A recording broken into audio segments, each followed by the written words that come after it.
Hello friends and family and subscribers. I apologize, it's been a while. I haven't been myself lately. I think the last video I made was about flying, and you'll hear why I made a video about flying in just a moment. This video isn't going to be funny, I don't think. I was coerced by some friends and Facebook family to make a video expressing my current situation to see if I can get someone out there to understand the beautiful predicament that I am in, and if someone out there can reach out and help my family, because I am in complete, utter distress. And thank God that I have you out there, my friends and family and people here where I live and people back where I used to live, that are doing everything that they can to keep me sane. And it has helped. I have not cracked yet, in which I feel that person in my life is trying to make me do. I admittedly was in the wrong in April of this year, 2014. I am a single mama and I have 2 daughters that I value more than myself. I want them to have not the best of everything, because I want them to know that everything has worth, but yet not everything is about material things. I want them to have a life that I didn't have, whether being a single parent or a dual parent household. They needed to have security and love. I have a 12-year-old daughter. Her father lives in California and he is amazing. We have a wonderful relationship. It's crazy because we don't fight about anything. We've never been to court.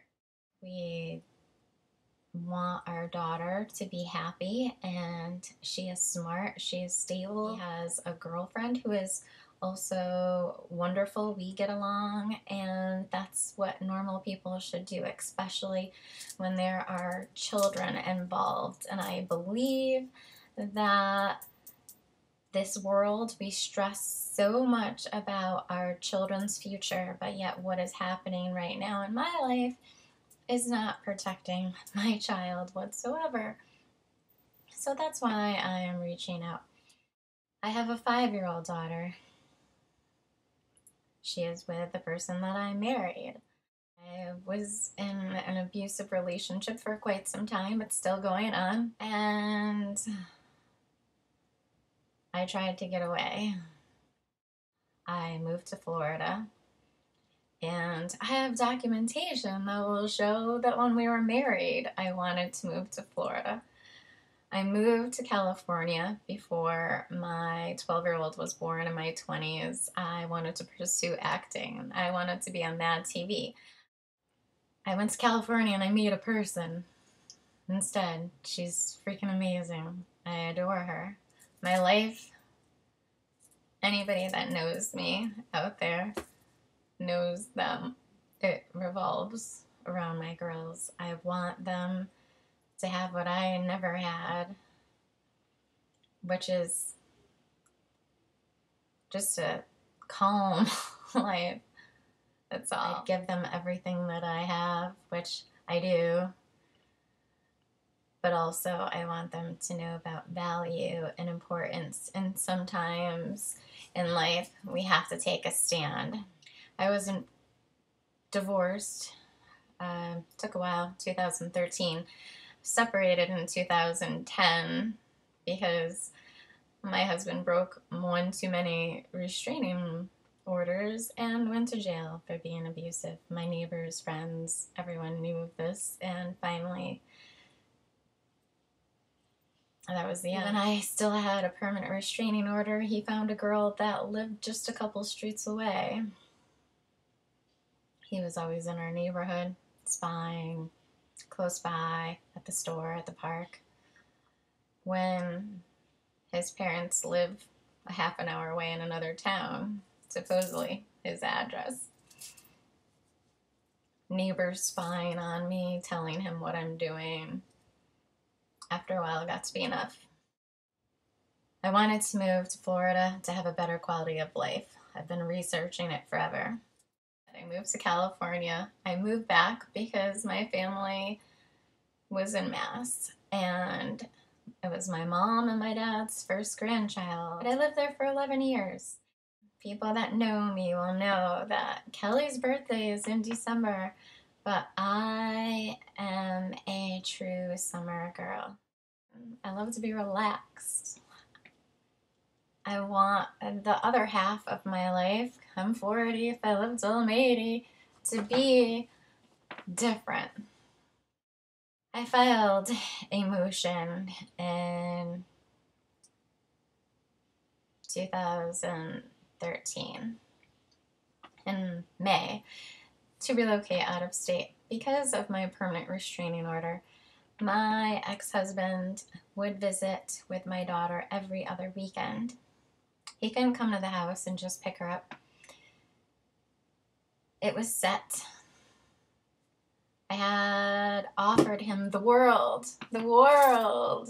I said, if you allow us to move, which he could move too, all the power to him. He could move to Florida, nothing stopping him.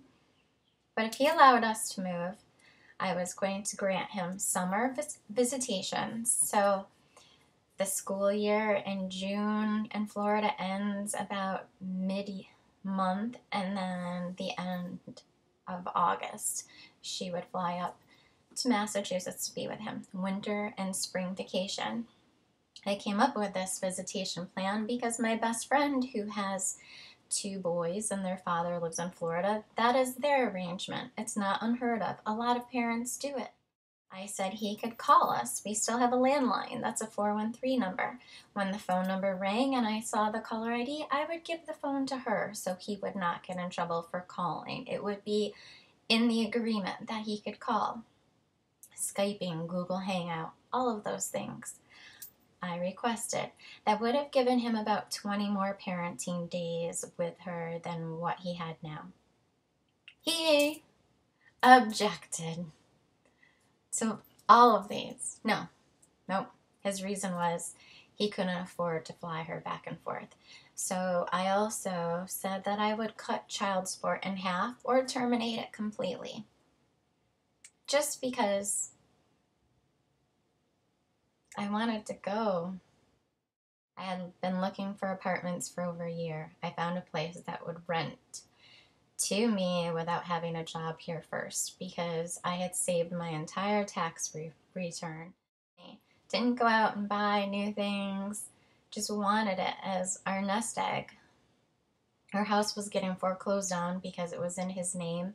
He didn't want to pay the mortgage, but he wouldn't sign it over to me. But because he went to jail in 2010 for breaking that other restraining order for the millionth time and going to jail for a few months, I was expected to pay the mortgage by myself, which was unheard of, and that was, your daughter lives here too. The judge basically said, well, he won't let you move. So my offer was denied to relocate out of state. I had sole physical and legal custody, but I had to ask this abuser if I could move. Well, I had enough. I created a petition online. Because of YouTube, I have a Twitter account. Because he's an IT guy, he finds out everything about me, slandered me all over my moveon.org petition. I moved anyway. We were here in Florida for a little bit over a month. Had a blast. Went to beaches. Went to the Children's Museum. Our complex is gorgeous. There's 3 pools. I looked for places that had playgrounds because I knew if they had playgrounds that there would be children here. The girls both had friends to play with. I have a 3-bedroom, 2-bath that is $500 less than my mortgage. I don't have to worry about an oil bill, a water bill. Well, the worst thing that could possibly happen happened. We were under the address confidentiality program. And my ex went to court after he found out that we had moved in May and received a temporary order to come to Florida to pick up our 5-year-old daughter and take her away from me.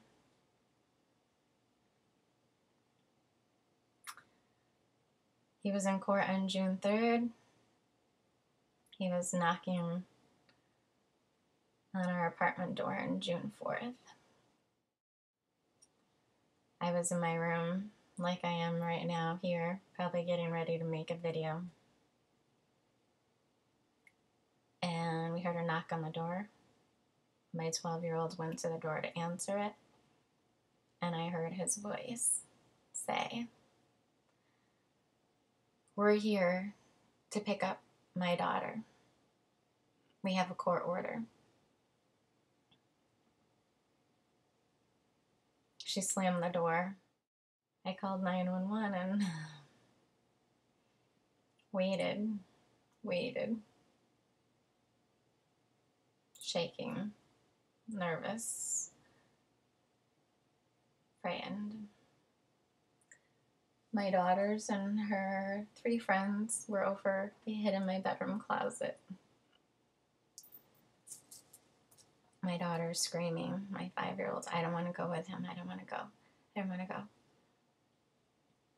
When the police came here, the sheriff, I explained to them the whole entire situation. But because I did not have my restraining order paperwork on me, it was actually my car, where the police station always told me to keep it in mass in case I was at the supermarket or Walmart and ran into him, to have it on me that way. Because why would he be stupid enough to come to my residence? Well, because I did not have that paper on me, I was at fault. They did not believe me. He approached them when he saw them pull up and started waving his court order around, and they let him take her right from my house when he should have been arrested for knocking on my door. I have a permanent restraining order that says you are not allowed to come near me wherever I live, wherever I reside in any state.